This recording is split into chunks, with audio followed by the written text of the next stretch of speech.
Yo tengo una versión que va a ser un poquito diferente, porque Hebreos capítulo 11.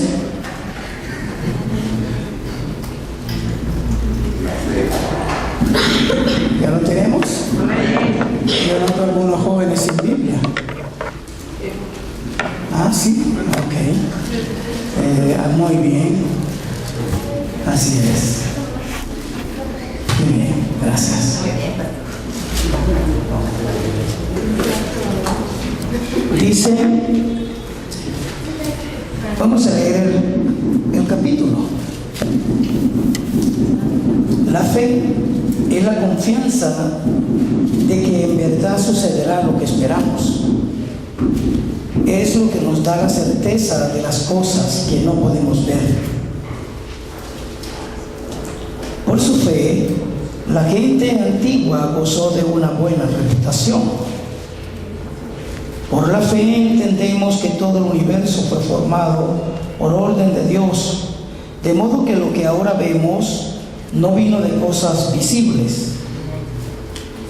Fue por la fe que Abel presentó a Dios una ofrenda más aceptable que la que presentó Caín. La ofrenda de Abel demostró que era un hombre justo, y Dios probó sus ofrendas.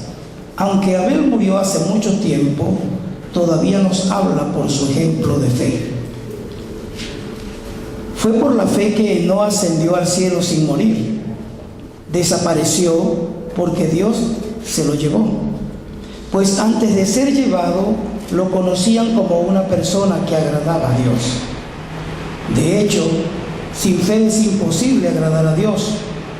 Todo el que desee acercarse a Dios debe creer que Él existe y que Él recompensa a los que lo buscan con sinceridad. Fue por la fe que Noé construyó un barco grande para salvar a su familia del diluvio en obediencia a Dios, quien lo advirtió de cosas que nunca antes habían sucedido. Por su fe, Noé condenó al resto del mundo y recibió la justicia que viene por la fe. Fue por la fe que Abraham obedeció cuando Dios lo llamó para que dejara su tierra y fuera a otra que Él le daría por herencia. Se fue sin saber a dónde iba. Incluso cuando llegó a la tierra que Dios le había prometido, vivió allí por fe, pues era como un extranjero que vive en carpas. Lo mismo hicieron Isaac y Jacob, quienes heredaron la misma promesa. Abraham esperaba con confianza una ciudad de cimientos eternos, una ciudad diseñada y construida por Dios. Fue por la fe que hasta Sara pudo tener un hijo, a pesar de ser estéril y demasiado anciana. Ella creyó que Dios cumpliría su promesa.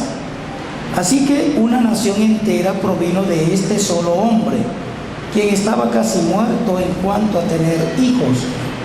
Una nación con tantos habitantes que, como las estrellas de los cielos y la arena de la orilla del mar, es imposible contar. Todas estas personas murieron, aunque creyendo lo que Dios le había prometido, y aunque no recibieron lo prometido, lo vieron desde lejos y lo aceptaron con gusto. Coincidieron en que eran extranjeros y nómadas aquí en este mundo. Es obvio que quienes se expresan así esperan tener su propio país. Si hubieran añorado el país del que salieron, bien podrían haber regresado.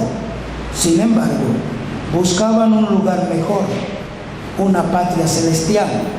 Por eso, Dios no se avergüenza de ser llamado el Dios de ellos, pues le ha preparado una ciudad. Fue por la fe que Abraham ofreció a Isaac en sacrificio cuando Dios lo puso a prueba. Abraham, quien había recibido las promesas de Dios, estuvo dispuesto a sacrificar a su único hijo, Isaac, aun cuando Dios le había dicho: Isaac es el hijo mediante el cual procederán tus descendientes. Abraham llegó a la conclusión de que si Isaac moría, Dios tenía el poder para volverlo a la vida. Y en cierto sentido, Abraham recibió de vuelta a su hijo de entre los muertos. Fue por la fe que Isaac prometió a sus hijos Jacob y Esaú, bendiciones para el futuro. Fue por la fe que Jacob, cuando ya era anciano y estaba por morir, bendijo a cada uno de los hijos de José y se inclinó para adorar apoyado en su vara. Fue por la fe que José, cuando iba a morir, declaró con confianza que el pueblo de Israel saldría de Egipto. Incluso les mandó que se llevaran sus huesos cuando ellos salieran. Fue por la fe que cuando nació Moisés, sus padres lo escondieron durante 3 meses. Vieron que Dios les había dado un hijo fuera de lo común y no tuvieron temor de desobedecer a la orden del rey. Fue por la fe que Moisés, cuando ya fue adulto, rehusó llamarse hijo de la hija del faraón. Prefirió ser maltratado con el pueblo de Dios a disfrutar de los placeres momentáneos del pecado. Consideró que era mejor sufrir por causa de Cristo que poseer los tesoros de Egipto, pues tenía la mirada puesta en la gran recompensa que recibiría. Fue por la fe que Moisés salió de la tierra de Egipto sin temer el enojo del rey. Siguió firme en su camino porque tenía los ojos puestos en el invisible. Fue por la fe que Moisés ordenó que el pueblo de Israel celebrara la Pascua y rociara con sangre los marcos de las puertas para que el ángel de la muerte no matara a ninguno de sus primeros hijos varones. Fue por la fe que el pueblo de Israel atravesó el Mar Rojo como si estuviera pisando tierra seca. Pero cuando los egipcios intentaron seguirlos, murieron todos ahogados. Fue por la fe que el pueblo de Israel marchó alrededor de Jericó durante 7 días y las murallas se derrumbaron. Fue por la fe que Rahab, la prostituta, no fue destruida junto con los habitantes de su ciudad, que se negaron a obedecer a Dios, pues ella había recibido en paz a los espías. ¿Cuánto más les tengo que decir? Se necesitaría demasiado tiempo para contarles acerca de la fe de Gedeón, Barak, Sansón, Jefté, David, Samuel y todos los profetas. Por la fe esas personas conquistaron reinos, gobernaron con justicia y recibieron lo que Dios les había prometido. Cerraron bocas de leones, apagaron llamas de fuego y escaparon de morir a filo de espada. Su debilidad se convirtió en fortaleza, llegaron a ser poderosos en batalla e hicieron huir ejércitos extranjeros enteros. Hubo mujeres que recibieron otra vez con su vida a sus seres queridos que habían muerto. Sin embargo, otros fueron torturados porque rechazaron negar a Dios a cambio de la libertad. Ellos pusieron su esperanza en una vida mejor que viene después de la resurrección. Algunos fueron ridiculizados y sus espaldas fueron laceradas con látigos. Otros fueron encadenados en prisiones. Algunos murieron apedreados. Otros les cortaron por la mitad con una sierra y a otros los mataron a espada. Algunos anduvieron vestidos con pieles de ovejas y cabras, desposeídos y oprimidos y maltratados. Este mundo no era digno de ellos. Vagaron por desiertos y montañas, se escondieron en cuevas y en hoyos de la tierra. Debido a su fe, todas esas personas gozaron de una buena reputación, aunque ninguno recibió todo lo que Dios le había prometido. Pues Dios tenía preparado algo mejor para nosotros, de modo que ellos no llegaran a la perfección sin nosotros. Amén. Amén. Padre Dios, te damos gracias. Y en esta tarde, Señor, en este tiempo, en este momento, vamos a conversar y que esta conversación de esta hora pueda ser una palabra tan clara y tan definida que traspase nuestros huesos, nuestros tuétanos, que discierna las intenciones y descubra los pensamientos del corazón. Que todo el yo que se ha hecho presente pueda quedar derribado completamente por la gracia de la revelación del Hijo de Dios, quien es Jesús el Cristo. y que por lo tanto, Señor, todo ello sea de beneplácito para quienes anhelan ser testigos, pues el que anhela el obispado, buena obra desea. Por ello, bendecimos tu nombre, oh Cristo maravilloso, y Padre, podemos acercarnos confiadamente al trono de la gracia. Hemos orado en el nombre de nuestro Señor Jesús Cristo.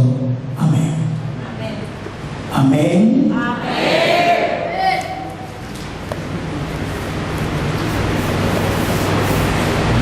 Gloria a Dios.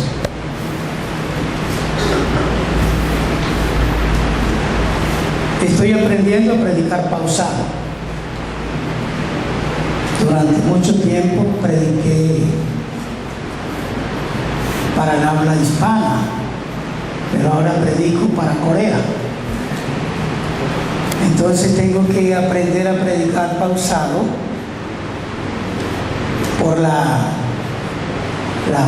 traducción, ¿verdad? Estamos regocijados de que el Señor abra puertas acá en México. Y anoche escuchaba que el corazón del pastor Cho se llena de mucho regocijo por ser México la tierra que abrió el compás en América Latina.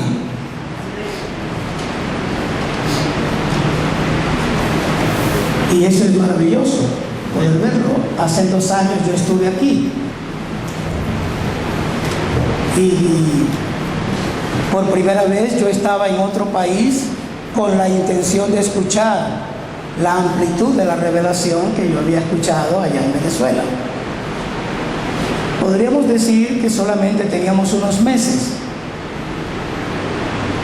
Regresamos de acá, de México, para llegar a Venezuela, el pastor Orlando García y este servidor, y comenzamos a testificar.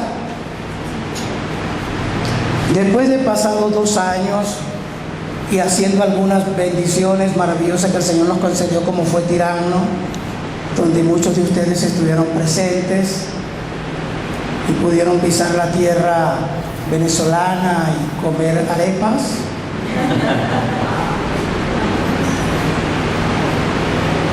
Luego, posterior a eso, se hizo otra gira con los hermanos de Cuba y se siguió testificando hasta llegar a la evangelización nacional, que fue este mes que terminó, el pasado mes de febrero, y se recorrió todo el país, quizás no en un 100% en su extensión territorial, pero sí pudimos pisar la gran mayoría de los estados, y de los 24 estados que componen la nación de la República Bolivariana de Venezuela, nosotros tenemos presencia en 22 estados. Amén. Si hemos logrado llegar de una manera incesante, hemos trabajado. Y puedo decirles que lo que hemos hecho no es correr, solamente que no dejamos de hacerlo. No andamos apresurados, desesperados, sino que todos los días lo estamos haciendo. Yo estoy acá en México y el equipo que está allá está informando permanentemente lo que está sucediendo en lo que corresponde al estado donde yo estoy. Entonces, que algunos lo conocieron, que es Barquisimeto, la tierra que fluye leche y miel en Venezuela. Entonces, hemos venido trabajando y hemos venido aprendiendo muchas cosas. Hemos venido conociendo muchas cosas. Entonces, como hemos visto con claridad muchos detalles, yo quiero compartir parte de esos detalles que hemos visualizado, tal como lo que dije hace un momento. Hemos aprendido. Muchas veces venimos a la iglesia, a la congre, como dicen ustedes, me llevo el término, ¿sí? Venimos con la intención de aprender. Y eso no es malo, eso es muy bueno. Pero cuando nosotros hablamos de aprender, estamos convirtiendo a la congregación en una escuela. Y la escuela está compuesta por alumnos y maestros, directores y asistencia administrativa. Una escuela forma profesionales. Y allí comienza el error cuando comenzamos a observar a la iglesia como una escuela. Nos convertimos en profesionales del Evangelio. Nos titulamos como profesionales de la fe. Y nos encaminamos como hombres y mujeres con un conocimiento óptimo desde el punto de vista académico. Y es el error que a través de los años llevó al Evangelio a desaparecer. Entonces, si usted está viniendo aquí a la evangelización mundial para aprender, eso es más de lo mismo. Dios no quiere alumnos. Dios no quiere titulados. Dios no quiere hombres y mujeres que simplemente de manera intelectual desarrollen en su mente todas las distintas lecciones habidas y por haber. No es eso la evangelización mundial de nuestros días. No es decir que Jesús es el Cristo. No es proliferar de manera repetida las frases. No es rezarlas. Es mirar con un alto grado de profundidad lo que es la iglesia. Le dijo a Pedro el Señor: no te lo reveló ni sangre ni carne, sino mi Padre que está en los cielos. De cierto te digo que tú eres Pedro. Sobre esta roca edificaré mi iglesia. ¿Sobre cuál roca? Ya todos entendemos que es la declaración de Pedro. Esa roca. Sobre esta roca edificaré mi iglesia. Pero la siguiente frase es la que importa con mucha fuerza, porque él dice: ni las puertas prevalecerán contra la iglesia que está edificada en esa declaración, no en la iglesia que está educada en esa declaración. Si venimos a aprender, entonces somos educados en la declaración de que Jesús es el Cristo. Pero si somos edificados no educados, entonces las puertas del infierno no prevalecen contra la iglesia que es edificada. Pero si somos educados, entonces esa congre sufre impactos mortales. ¿Sí me explico? Entonces es muy importante que entendamos entre lo que es aprender y lo que es ser edificado. Aprender significa incorporar. Y para yo poder aprender, debo desaprender. En otras palabras, debo sacar de mí la enseñanza antigua para que entre una nueva enseñanza. Eso es educación. Y para poder dar a conocer la nueva enseñanza, yo desarrollo la comunicación, que significa fluidez de información. Eso. Entonces el Evangelio ha sido enseñado de manera educativa para desarrollarse de forma académica. formando profesionales de la fe y profesionales del evangelio, profesionales de la predicación, profesionales del testimonio, de la historia del Hijo de Dios. Eso es educación. Ahora, si somos edificados, es porque se nos ha sido revelado. Porque la revelación viene para edificar. Y edificar es fundamentar sobre esa declaración, con un conocimiento propio que el hombre o la mujer pasa de muerte a vida. El Señor, dice el apóstol Pablo, que habiendo bajado a las profundidades, llevó cautiva la cautividad. Y habiendo subido a lo alto, dio dones a los hombres. Y a uno los constituyó apóstoles, a otros profetas, a otros evangelistas, a otros pastores y a otros maestros. 5 dones de servicio, muy mal interpretados por el mundo en su totalidad. Pero el siguiente versículo es el que marca el objetivo del por qué existen esos servicios. Dice, a fin de perfeccionar.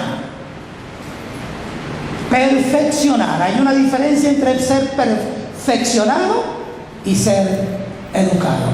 La educación, podría decirle algún magistrado, ¿eso perfecciona? Sí, claro que sí, perfecciona el intelecto, perfecciona el desarrollo humano, perfecciona la personalidad, pero no nutre el carácter. El carácter es otra cosa. El carácter te lleva al sí y te lleva al no. Por lo tanto, cuando él dice a fin de perfeccionar, la palabra perfección se habla de embellecer, a fin de embellecer a los santos, a fin de perfeccionar la iglesia, para que ésta cumpla la obra del ministerio. ¿Y cuál es la obra del ministerio? Testificar el mensaje de la Biblia. No nos ha llamado Dios sino a ser testigos. Y el testigo necesita ser perfeccionado, no educado. El que simplemente es educado repite, se convierte en un rezandero, es un filósofo más, es un bíblico más, es un teólogo más, es una persona que habría que respetarle por el desarrollo de su conocimiento, pero no por la vida que genere. ¿Por qué explico todo esto? Para poder llegar rápidamente a contemplar el capítulo que leímos. Y para ello yo quiero enfocar el primer versículo, que ustedes lo saben, o alguno me lo puede decir de memoria. ¿Podría alguno repetirme ese texto? Para luego compararlo con este que yo tengo aquí. Hebreos capítulo 11, versículo 1. La fe es la certeza de lo que se espera y la convicción de lo que no se ve. La fe es la certeza de lo que se espera, la convicción de lo que no se ve. Aquí dice esta escritura, dice, es la confianza de que en verdad sucederá lo que esperamos. Es lo que nos da la certeza de las cosas que no podemos ver. Repito, es la confianza de que en verdad sucederá lo que esperamos. Lo que esperamos. Vamos a tomar el plural. Lo que esperamos. Y él comienza entonces a pasearnos en una galería, el escritor. Y en el primer cuadro aparece Abel, en el segundo cuadro está Abraham, por allá está Isaac, está Jacob, está Sara, está Caín, también aparece, pero con la claridad de la marca la diferencia. Pero hay algo en común y en conjunto que une a toda esta gente, desde Abel y pasando por todos los profetas y hablando de todos los reyes y hablando de todas las mujeres que de una u otra forma se hicieron presentes en la historia de la realidad de lo que es el anuncio del Mesías, de lo que es la proclamación del Antiguo Testamento, de lo que es la promesa entregada de Génesis 3:15. Todos ellos los une una sola cosa en común: vivieron en tiempos diferentes, sufrieron expectativas y escenarios totalmente diferentes. Cada uno marcó una etapa. Algunos de ellos no se conocieron, pero sin embargo fueron unidos por un mismo canal. Se mantuvieron en una misma línea, y es lo que expresa el capítulo 11, versículo 1, la fe. De tal manera que la fe juega un papel totalmente importante. Pero entonces, ¿qué es lo que es la fe? Es la certeza, dice por allí una de las Biblias, de lo que se espera, más la convicción de lo que no se ve. Y la que yo tengo en esta tarde dice, es la confianza de que en verdad sucederán las cosas conforme lo esperamos. ¿Qué es lo que esperaba Abel, que también esperó Abraham, que también esperó Jacob, que también espera David y que también esperamos nosotros? Si somos edificados en la fe, somos vivificados por ella. El Señor le dijo al ciego Bartimeo, cuando le dijo, ¿qué quieres que te haga? Y él dijo, que sean abiertos mis ojos. Él no le dijo, son sanados tus ojos. Le dijo, tu fe te ha salvado. A la mujer del flujo de sangre, que decía, si tan solo tocare su manto, si yo tan solamente tocara el borde de su vestidura, yo sé que seré sana. Cuando ella lo tocó, él preguntó y dijo, ¿quién me ha tocado? Porque de mí ha salido poder. Ella con mucha sencillez se acercó y le dijo, yo. Porque yo dije que si tan solo le tocaba el borde de sus vestiduras, el ruedo, entonces yo sería sana. Y él no le dijo, está bien. Él le dijo, tu fe te ha salvado. A los 10 leprosos que le gritaron y le dijeron, Señor, hijo de David, ten misericordia de mí. Y él preguntó, ¿qué quieres que les haga? Es que somos leprosos. Bueno, muéstrense al sacerdote. Y ellos se fueron a mostrarse, y en el camino la lepra desapareció. Uno de ellos se percató y regresó. Se postró a sus pies y le adoró. Y Jesús le dijo, ¿dónde están los otros? ¿No eran más? Él dijo, sí, pero se han ido al sacerdote y solo yo he regresado. Jesús le dijo, tu fe te ha salvado. Es decir, cuando la fe verdadera se hace presente, el ser humano cobra vida. Cuando la fe correcta se hace presente en la vida del hombre, traspasa los huesos, los tuétanos, discierne los pensamientos, descubre las intenciones, desmorona toda estructura, se enfatiza y produce en el hombre una vida que lo saca de la separación de Dios y lo trae a una comunión íntima, permanente con Él. Amén. Entonces esa comunión no simplemente se basa en decir que Jesús es el Cristo, sino que va mucho más allá de decir que Jesús es el Cristo. La idea de esto no es simplemente repetir frases que escuchamos de los predicadores, o repetir frases que escuchamos de quien nos enseña o quien nos instruye, sino de que emane de nosotros verdaderamente cuando creemos, como dice la Escritura, pues de su interior corren ríos de agua viva. Y el agua viva no viene contaminada. El agua viva nace del corazón de la tierra. El agua viva no necesita ser filtrada. El agua viva no necesita ser purificada, porque es vida en abundancia.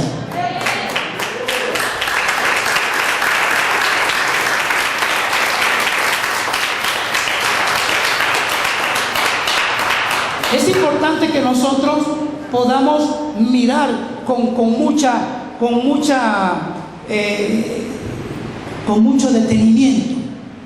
Y es que cuando nosotros nos vamos a este capítulo, él dice, es necesario que el que se acerca a Dios crea que le hay. Creer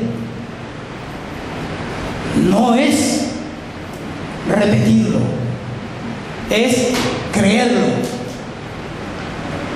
El que cree entrega su vida, su mente, sus fuerzas, su corazón, su familia, sus bienes, todo lo que posee. Él entiende que de Jehová, de Dios, de Jesús, nuestro Señor Jesucristo, ese Salvador, de Él es la tierra y su plenitud, de Él es el mundo y todo aquel que habita en Él.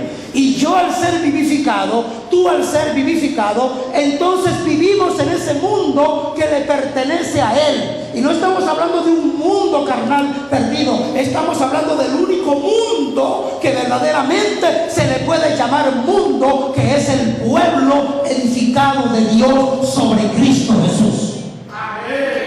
Si nosotros encomendamos este alto grado de realidad de nuestra fe, entonces vamos a entender lo importante.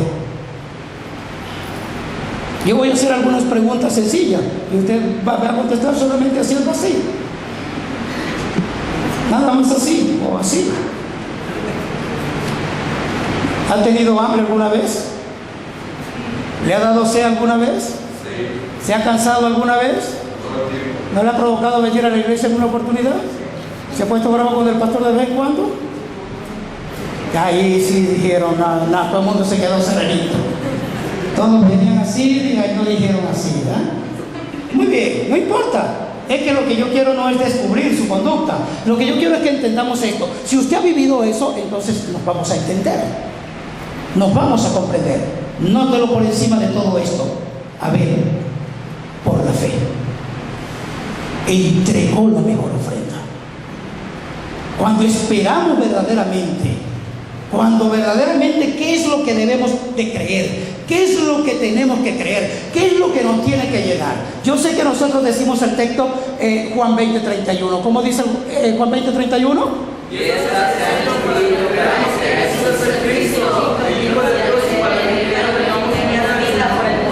Esa no la sabemos de memoria. ¿Y 1 de Juan 5:1 dice?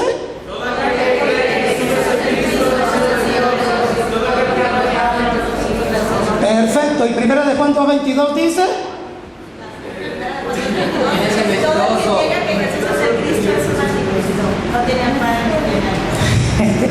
Esa es la versión segundiana, ¿verdad?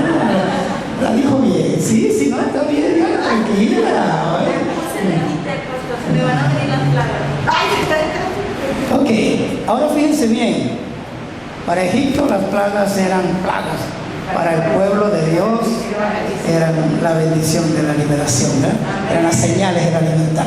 Ahora bien, qué importante es nosotros poder mirar esto. Es que por la fe, es que Abel creyó. Es que cuando se cree se da lo mejor, se entrega lo mejor. No estamos hablando del objeto, estamos hablando de la vida. Estamos hablando de la totalidad. Y cuando la Escritura nos habla aquí en esta historia hermosa, que no tenemos mucho tiempo hoy para profundizarla, pero usted tiene toda una vida para analizarlo bien. Todos estos hombres fueron unidos por un solo objetivo. Creyeron y esperaron la misma promesa. Todos vivieron creyendo el mismo sentir. Todos vivieron creyendo que el Mesías vendría. Todos dieron sus vidas, dieron sus familias, dieron sus fuerzas y lo entregaron todo creyendo que Él venía. Se aferraron de tal manera al pacto, se aferraron de tal forma que nada los pudo desprender. Ese aferramiento es la edificación sobre la cual ellos se pararon, sobre la cual pusieron sus pies, y no escatimaron perder sus vidas, no escatimaron sufrimiento alguno. Y por eso es que el escritor expresa diciendo tantas cosas maravillosas de las cuales el mundo no era digno de tenerlos a ellos. ¿Qué significa digno? Ellos no estaban preparados para que estos hombres vivieran en esta tierra. ¿Y sabe qué? Hoy en día nosotros hacemos la evangelización buscando a los hombres y a las mujeres que Dios tiene preparados para creer la palabra y para que junto con nosotros hagamos juntos la evangelización mundial en nuestros días. Andamos en la búsqueda de esos hombres y esas mujeres que el Señor los tiene, que Él sabe dónde están y que nosotros lo que tenemos es que salir a buscarlo. Y por eso hay esta jornada, este momento en México, por eso hay este instante tan glorioso en el cual podemos decir no solamente está volcado aquí algunos hermanos de algunos países, sino que está volcado el Padre, el Hijo, el Espíritu, los ángeles y los hombres que creen, buscando a los que Dios tiene preparado. ¿Sabe por qué? Para poderlos extraer, porque es que están en el mundo, pero no son del mundo, y por lo tanto el mundo, ese mundo no está preparado para tener a los dignos de Dios sobre la tierra. No está preparado, y como no está preparado, entonces es que tenemos que ir. Pero ahora aquí viene la otra parte de todos estos pensamientos, es hasta dónde verdaderamente estamos dispuestos. ¿Hasta dónde? Es que creer que Jesús es el Cristo no son aplausos. Es que creer que Jesús es el Cristo no son cánticos, ni son danzas, ni son viajes de un lado para otro. Es que creer que Jesús es el Cristo va mucho más allá. Es que creer que Jesús es el Cristo es creer en la esencia plena. Dice la Escritura que Él es la imagen del Dios invisible. Es que creer que Jesús es el Cristo es traer el cielo al corazón del hombre. Es decirle a un mundo plenamente no, con todo su sistema, con toda su educación y con todo su nivel de acción, para poder entonces verdaderamente estar. Yo quiero leerle porque no me puedo extender mucho por el tiempo, y yo tengo esa debilidad. ¿Cuánto más les tengo que decir? Se necesitaría demasiado tiempo para hablarles de Gedeón, de Barak, de Sansón, de Jefté, de David, de Samuel y de todos los profetas. Pero yo quiero hablarles nada más, hacer una pregunta sobre David. ¿Por qué David, siendo un hombre conforme al corazón de Dios? Así dicen las Escrituras, que él era un hombre conforme al corazón de Dios. ¿Cómo es que David, siendo un hombre así, pudo cometer errores tan feos? Adúltero, fornicario, asesino, homicida. ¿Cómo es que entonces después Dios dice que él era un hombre conforme al corazón de él? ¿Por qué? Es muy sencillo. Es que las cosas del hombre no pueden permanecer nunca en pie delante de Dios. Es que para Dios no cuenta el pozo cenagoso donde el hombre se encuentre. Para Dios no cuenta eso. Para Dios cuenta una sola cosa: ¿de qué forma crees? ¿De qué manera crees? Y es que David creyó de tal forma que se aferró a que el Mesías vendría. Nada podía desprenderlo. Cometió errores garrafales, se dejó llenar la mente de maldad, pero él entendió lo más profundo sobre una fe edificada plenamente de que el Mesías prometido vendría, y se aferró de tal forma que Dios tuvo que ver que era un hombre conforme a su corazón, conforme a su promesa, conforme a su verdad. Ese es el digno que Dios quiere. Ese es el hombre o la mujer que Dios busca, el que está edificado sobre un pacto claro de que Cristo viene otra vez. Es así.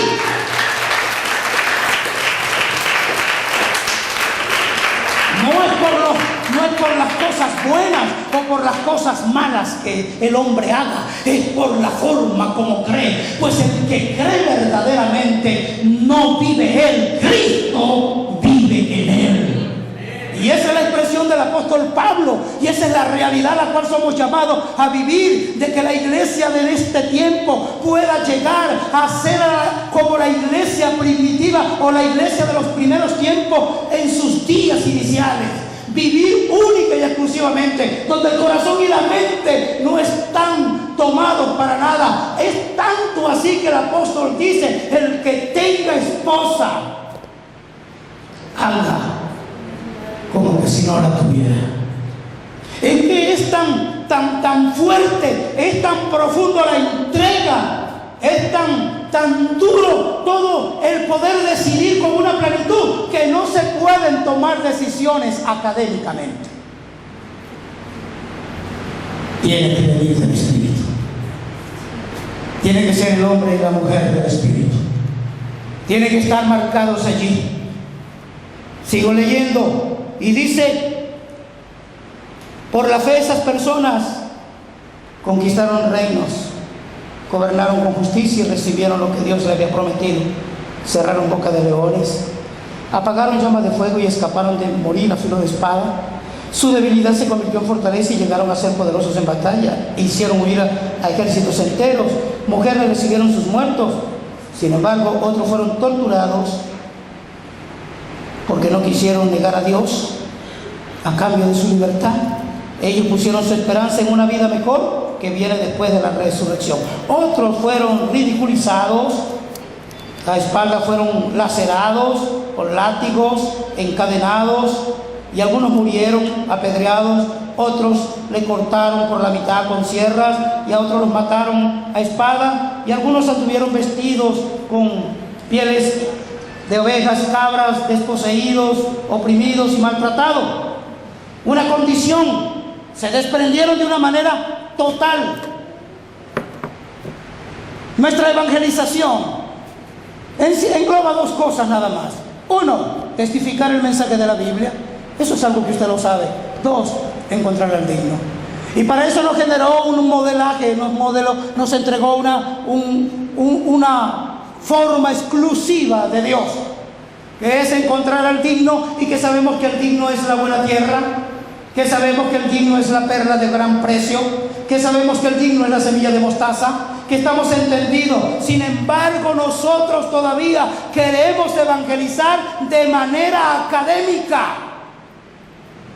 Nosotros creemos que por enseñar las lecciones la gente va a conocer a Jesús como el Cristo. No estoy diciendo que no lo hagamos. Estoy diciendo es que eso simplemente es sembrar la palabra. Pero encontrar al digno va mucho más allá de sembrar, porque la Escritura es clara que la semilla cae a tierra, produce la hierba produce la espiga produce el grano, y el grano la cosecha. Y mientras estas cosas acontecen con esa semilla, el sembrador duerme de noche y de día. Por eso Pablo dijo: yo sembré y Apolo regó. Es lo único que podemos hacer, porque el crecimiento, el desarrollo, la virtud de ser, eso lo proporciona exclusivamente Él. Es Él. No se meta en el trabajo de Él. Pero ¿sabe cuándo no nos metemos en el trabajo de Él? Cuando tenemos la claridad entre perfección y educación.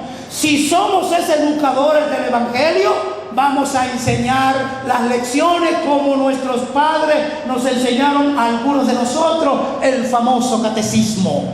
Sí, Señor. Es como que apréndete esto. ¿Saben? En Venezuela hay mucha hampa, como quizás aquí. Y un día entraron en mi casa y secuestraron la familia con pistolas en las manos. Se subieron al apartamento y allí sometieron a mis hijos. Y rápidamente estaban pidiendo las joyas, porque ese apartamento está debajo de una gran panadería. Y ellos pensaban que ese apartamento era de los dueños de la panadería, que son españoles. Entonces ellos querían las joyas. Y uno de mis hijos le dice, pero ¿cuál joya? Nosotros no tenemos joyas. Y él dice, sí tienen las joyas, ustedes búsquenmela y entréguenmela. Entonces dice el otro hijo menor, pero mi amigo, nosotros somos cristianos. Y el hombre dijo, ¿qué? ¿Son cristianos? No puede ser. ¿Ustedes no son los dueños de la panadería? No, nosotros no somos dueños de la panadería. ¿Cómo que son cristianos? Entonces agarró un teléfono y llamó a alguien que estaba afuera. Nos equivocamos, el objetivo fue equivocado. Estos son cristianos evangélicos. ¿Qué hago? Y el que está allá le dio la orden. ¿Qué había que hacer? Y le dijo rápidamente, díganme 10 textos bíblicos, pero que no sea ni Jesús lloró, ni Juan 3:16. Marcaron los textos que normalmente dice la gente. Que no sean ni Juan 11:35, que dice Jesús lloró, ni Juan 3:16, y que no sea este texto y este texto y este texto, todos los textos conocidos, Romanos 3:23, Romanos 6:23, todos esos textos, que no sea ninguno de esos. Y entonces se levantó mi hija y dijo 25 textos, pero ella dice que después no sabe cómo fue que los dijo, porque yo creo que los habló así como lo habló Diana hace un momento. Pero lo dijo, lo importante fue que lo dijo, uno detrás de otro. Lo habló, lo expresó, lo entregó, y el hombre dijo, 10 minutos, nadie se asoma. Y sacó a uno de mis hijos, ve al balcón, ve esa camioneta que está allí, 10 minutos para nosotros llegar a la camioneta y desaparecernos de este lugar. Si alguno se asoma, tenlo por seguro que procederemos. Bueno, mis hijos, imagínense cómo quedaron. Ninguno se asomó hasta el otro día en la tarde.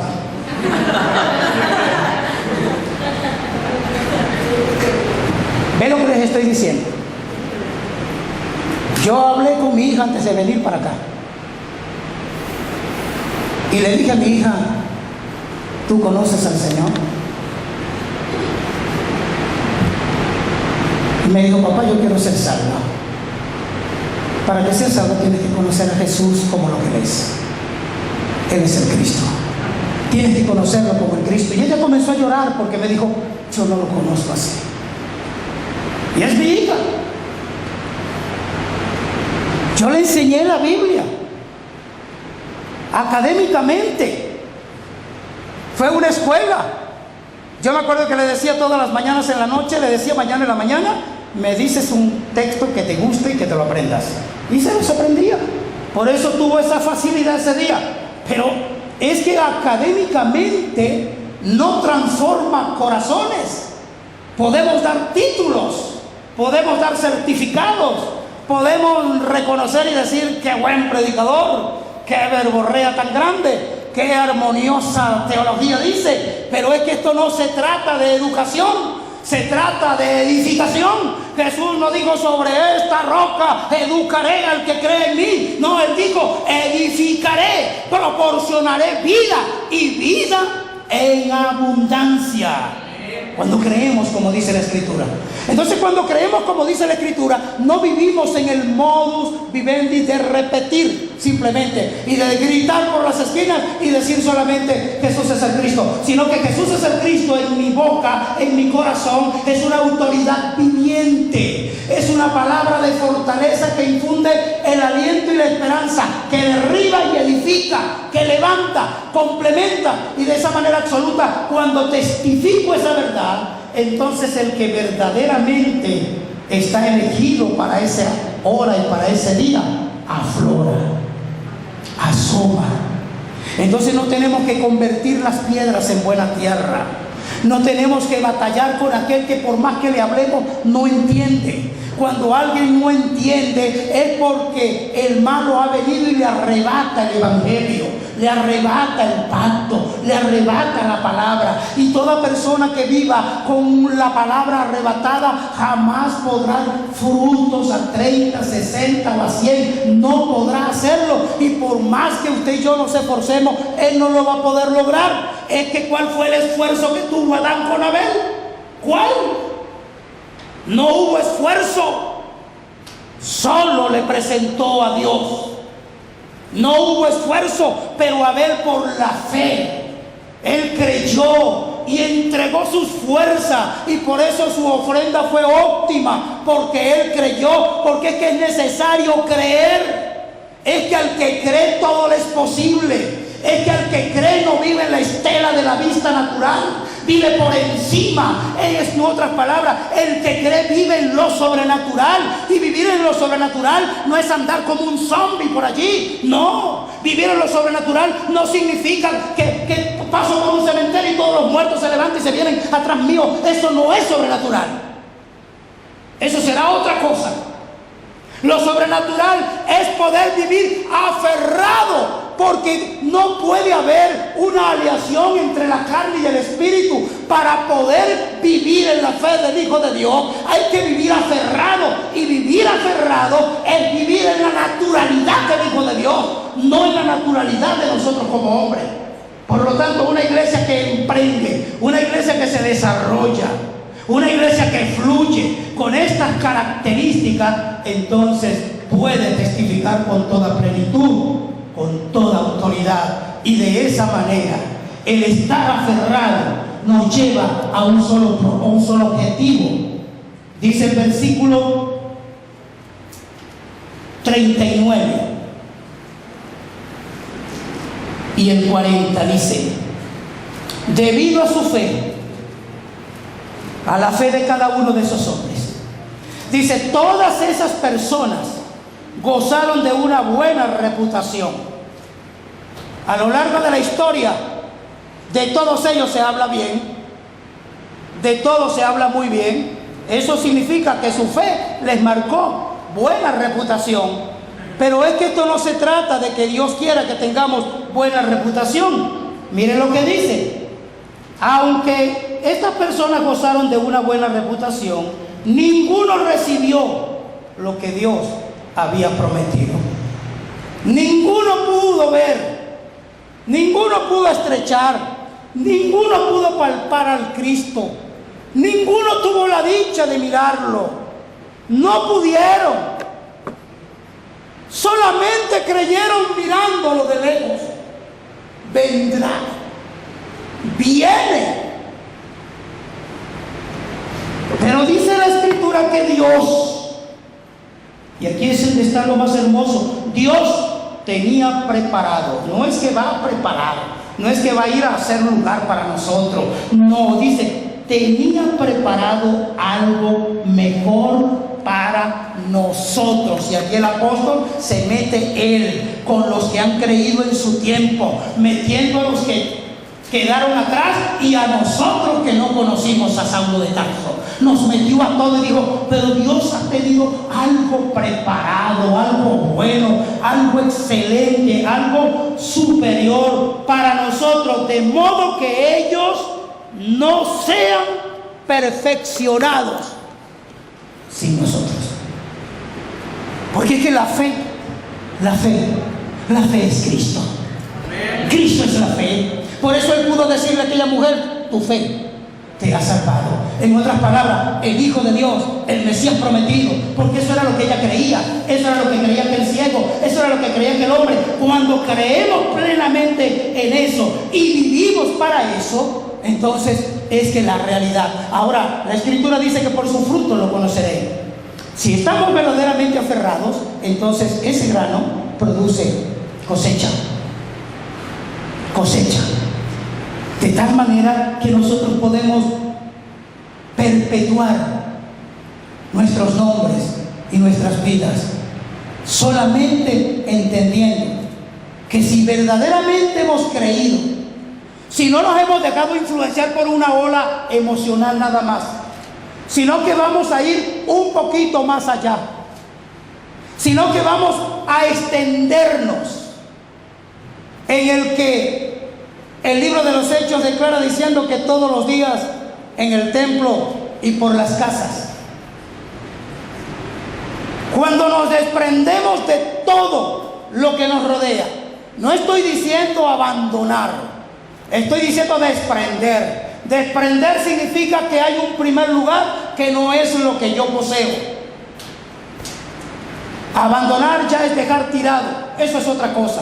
No estamos hablando de abandonar, sino de desprender, de dar el lugar supremo plenamente y vivir. De tal forma que si yo creo que Jesús es el Cristo, entonces yo testifico ese mensaje y creo que Él viene otra vez. Y que de esta manera tenemos entendido por la palabra que aceleramos la venida del Señor. Ahora, porque yo creo, testifico, pero porque testifico, entonces yo trabajo y atiendo. Y si yo no puedo ir, yo puedo enviar al que puede hacerlo. De tal forma que porque yo testifico y porque yo creo que Jesús es el Cristo, yo te entrego mis bienes. Aunque yo no pueda ir o aunque yo no pueda disfrutarlo, entonces otro lo hace por mí. Porque si yo no puedo, no debo cerrarme egoístamente, plenamente a vivir de esa actitud negativa. Si lo manifiesto de esa forma, entonces está en duda el que yo haya creído. Lo que quiero dar a entender es que el que vive plenamente, que ha creído que Jesús es el Cristo, él ya no vive para sí, sino que vive para Cristo. Y vivir para Cristo es vivir para todo lo que le rodea en función de lo que es la venida del Señor en nuestros días. Iglesia de Dios, yo anhelo de todo corazón que nosotros podamos. Alguien dijo en una oportunidad: ¿qué irá a pasar cuando el primero de nosotros sea arropado por la muerte de manera indebida? ¿Qué sucederá? Yo no sé lo que va a suceder, ni tampoco quiero pensarlo, porque no tengo por qué turbarme la mente con algo que no está en mi película. Yo no tengo por qué meter a una película que ya está hecha, meter otro capítulo yo. No, en ninguna manera. Lo único que quiero decirles con esto es que sea que vivamos o sea que muramos, la fe de aferrarse al pacto de que Cristo viene es lo único que nos va a mantener vivos, fervorosos y vivificantes, testificando sobre esta tierra. Si creemos que Jesús es el Cristo, no podemos vivir para otra cosa, no podemos vivir para otro ambiente, no podemos tener dos mensajes, no podemos ser políticos y ser testificadores, no podemos ser de la teología de la prosperidad y testificar la venida de Cristo en la forma apropiada. No pueden haber dos mensajes, no se puede servir a dos señores, no podemos andar en dos aguas, no podemos tener dos hogares ni tres familias, no puede ser. Eso es incompetencia, eso es totalmente indicar que en verdad no hemos creído que el Señor, nuestro Jesús, es el Hijo de Dios, el Mesías prometido. ¿Eso depende única y exclusivamente de usted? No, de que usted simplemente deje que Dios haga en su vida conforme a la gracia de su misericordia.